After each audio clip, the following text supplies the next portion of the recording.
1200 square feet नया घर बनाने में कितना खर्चा आएगा? 2025 और 26 में सीमेंट लगेगी 520 बैग 2,08,000 की। स्टील लगेगा 3120 केजी 2,02,000 रुपये का। ब्रिक्स लगेगी 25,000 2 लाख की। सैंड लगेगी 1500 क्यूबिक फीट 95 से 1 लाख के बीच में। एग्रीगेट लगेगा 1650 क्यूबिक फीट 92,000 से 95,000 का। टाइल्स ग्रेनाइट का खर्चा आएगा 1,20,000। पेंट पुट्टी का खर्चा आएगा 1,10,000। डोर विंडो लाइट का खर्चा आएगा 1,60,000 रुपये। प्लम्बिंग आइटम का खर्चा आएगा 60,000 रुपये।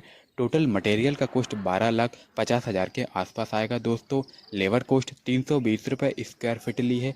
हम छत का मेजरमेंट करने के बाद हमने इसका लेबर कॉस्ट निकाला है, तो लगभग 1200 स्क्वायर फीट हमारा एरिया है, तो 3,84,000 की लेबर कॉस्ट